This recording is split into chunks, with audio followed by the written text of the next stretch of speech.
BJP की वरिष्ठ नेता और पूर्व केंद्रीय मंत्री उमा भारती ने बीजेपी अध्यक्ष जेपी नड्डा को पत्र लिखकर बाबरी विध्वंस का जिक्र किया है। उन्होंने कहा है कि 30 सितंबर को सीबीआई की स्पेशल कोर्ट का फैसला आना है और उन्हें पेश होना है। अदालत का जो भी फैसला हो, मैं इसे भगवान के आशीर्वाद के रूप में स्वीकार करूंगी। मैंने हमेशा कहा है कि अयोध्या के लिए मुझे फांसी भी मंजूर है। फैसला चाहे जो भी हो, लेकिन मैं जमानत नहीं लूंगी।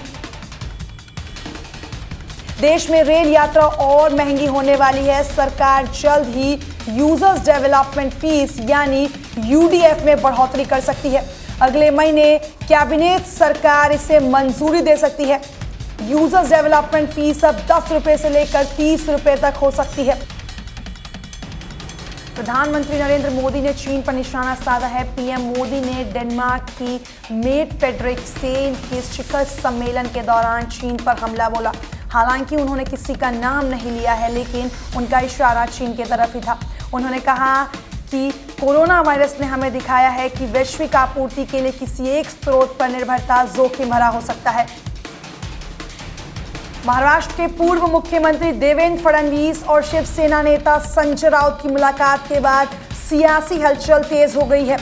इसी मुलाकात के ठीक एक दिन बाद शरद पवार और उद्धव ठाकरे के बीच मुलाकात हुई, जिसके बाद सियासी अटकलें और तेज हो गई हैं। इसी बीच बीजेपी के सहयोगी दल आरपीआई के नेता रामदास अठावले ने कहा कि शिवसेना को बीजेपी में शामिल हो जाना चाहिए और अगर वो शामिल नहीं होते तो एनसीपी के प्रमुख शरद पवार को एनडीए में शामिल होना चाहिए। राष्ट्रीय राजधानी दिल्ली में कोरोना केसेस पर ब्रेक लग गई है। सोमवार को दिल्ली में 1984 नए मामले सामने आए हैं, जो कि अभी तक एक महीने में सबसे कम है। इसी के साथ दिल्ली में कोरोना वायरस के संक्रमितों की संख्या बढ़कर 2,73,000 से अधिक हो गई है, जबकि मरने वालों की संख्या 5,02,72 से अधिक है। सुशांत सिंह राजपूत केस में ड्रग एंगल सामने आने के बाद गिरफ्तार हुई रिया चक्रवर्ती और उनके भाई शौविक चक्रवर्ती की जमानत याचिका पर आज बॉम्बे हाईकोर्ट में सुनवाई होनी है। रिया चक्रवर्ती 21 दिनों से सलाखों के पीछे हैं। रिया कई बार जमानत याचिका दाखिल कर चुकी हैं, लेकिन कोर्ट ने हर बार उनकी याचिका को खारिज कर दिया है। वहीं एनसीबी नहीं चाहती कि रिया और शौविक जेल से बाहर आए। एनसीबी का मानना है कि अगर रिया और शौविक बाहर आए तो वो सबूतों को प्रभावित कर सकते हैं। लाइन ऑफ एक्चुअल कंट्रोल पर जारी तनाव के बीच भारतीय सैनिकों को और मजबूती मिली है। भारत ने सीमा पर निर्भय क्रूज मिसाइल को भी तैनात कर दिया है। हम आपको बता दें कि यह मिसाइल 1000 किलोमीटर तक मार करने में सक्षम है। केंद्र सरकार द्वारा लाए गए कृषि बिलों का देश के अलग अलग हिस्सों में विरोध जारी है। खासकर पंजाब और हरियाणा के किसान इसका पुरजोर विरोध कर रहे हैं और करीब एक हफ्ते से सड़कों पर हैं। मंगलवार को पंजाब के किसानों ने रेल की पटरी पर बैठकर धरना दिया और रेल रोको अभियान को आगे बढ़ाया।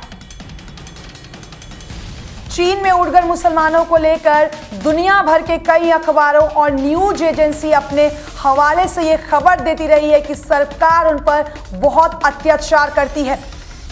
उइगर मुसलमान आबादी वाले क्षेत्र में मानवाधिकार के हनन के कई रिपोर्ट सामने आते रहे हैं, लेकिन इसके उलट चीन के राष्ट्रपति शी जिनपिंग ने कहा है कि सियाचिन के पश्चिम इलाके में सभी जातीय समूहों का विकास चल रहा है।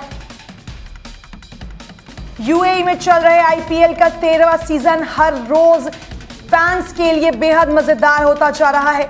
बीते सोमवार को एक मैच में ऐसा ही कुछ देखने को मिला, जिसमें सुपर ओवर का मैच हुआ, जिसमें विराट कोहली की रॉयल चैलेंजर्स बैंगलोर ने रोहित शर्मा की मुंबई इंडियंस को हराकर 3 मैचों में से 2 मैचों में जीत दर्ज कर ली है। देश और दुनिया की तमाम बड़ी खबरों को जानने के लिए बने रहिए वीके न्यूज के साथ। Thank you.